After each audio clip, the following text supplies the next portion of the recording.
This is absolute pitch, also known as perfect pitch.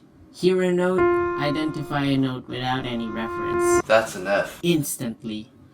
Just like identifying colors. You don't even have to think, you just know it. You can also identify quarter tones, microtones, which are notes in between the notes from the 12-tone equal temperament system thingy. Microtones are not used in traditional instruments because otherwise there would be 24 or more notes in a simple scale instead of 12.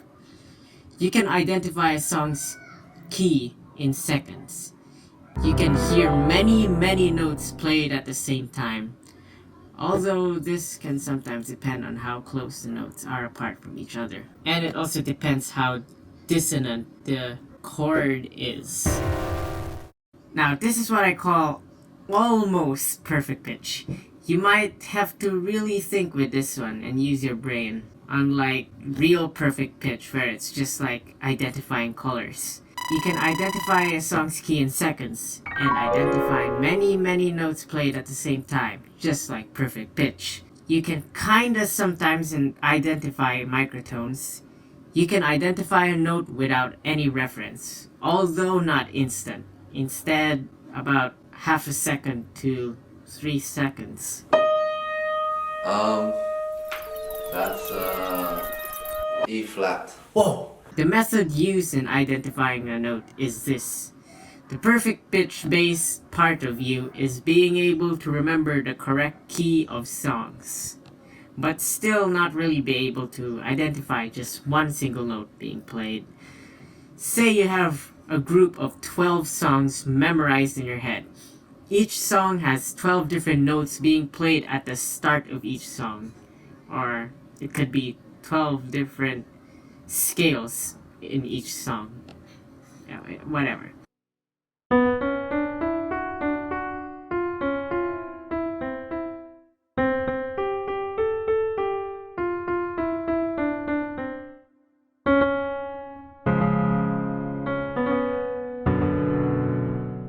Play a note and your brain would instantly have a pretty close answer with, like, let's say 3 answers and one of them is guaranteed to be correct. Your brain will quickly try to match up those 3 answers with the note being played until it matches up. And knowing what the first note of the song that matches up with it, you would be able to identify the note. You can identify a note without another reference from another note, but you still somewhat need a reference using your brain.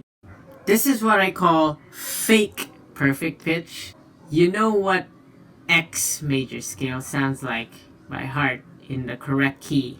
Let's use C as X as an example. When you hear a note, you will try to play the notes of the C major scale in your head one by one and match one of those notes with the note being played.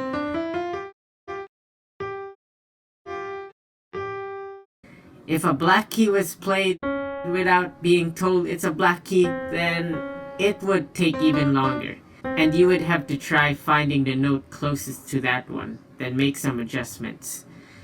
When you do find out the note or find out that it doesn't match with any of the notes in the C major scale, that's the only time you would find out that it is a black key. This is relative pitch. You can only identify a note if you have a reference. Play only one note, you can't identify the note.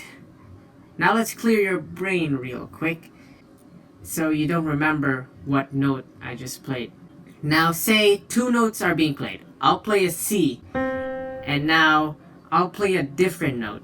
Now having knowledge of C being the first note, you can identify the second note. You're pretty good at intervals. This is being tone deaf. You don't practice 40 hours a day. Sometimes you may even not be able to tell the difference between 2 notes that are beside each other. Sounds the same. Go practice. Ingling's disappointed of you. And last but not least, This is Jacob Collier Pitch. You're a god.